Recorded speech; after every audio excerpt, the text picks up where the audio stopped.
Mental arrogance. BD number 3641. December 30, 1945. Spiritual arrogance prevents the human being from recognizing the truth. Everyone must bear this in mind, that only through profound humility can the human being attain that which, in the realization of his deficiency, desires knowledge, who does not believe that he is already knowledgeable before he has sincerely asked for truth. The human being acquires knowledge through his intellectual activity, or he receives it from outside if it appeals to him, and he holds on to it.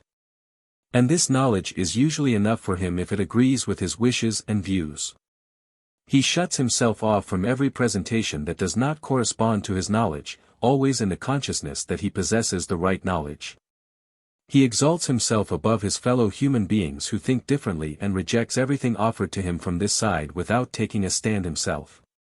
And these people are difficult to guide into truth, for only the person humbly asks for it who believes himself to be ignorant and recognizes his inadequacy to penetrate spiritual knowledge through his own strength. But God only gives his grace to this person, for he wants to be approached for it in humble prayer. The belief to be in the right knowledge prevents the human being from asking for it as long as he still walks in error. For the person who has penetrated the truth remains inwardly humbled despite the richest knowledge, and his prayer constantly ascends to God for an increase in his knowledge. For he feels infinitely small in view of God's greatness, who becomes ever more sublime to him the greater his knowledge is.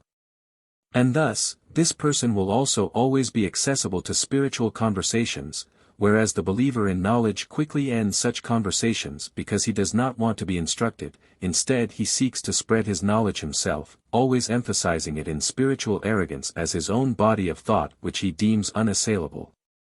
He even tries to instruct God's servants, his messengers, who bring him the truth, for he does not acknowledge the working of the Spirit and tries to invalidate everything they oppose him with his intellectual thinking.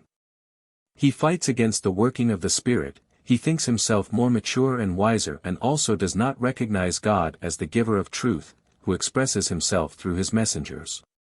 He fights with human wisdom against divine wisdom and does not submit himself by asking God himself for enlightenment of the Spirit. And therefore, he can hardly attain truth as long as the spirit of arrogance dwells in him. Only the realization of complete ignorance in the spiritual sphere can determine him to occupy himself mentally with questions, and only then can the truth reach him if he humbly requests it, for God gives his grace to the humble but he does not reveal himself to the arrogant. Amen.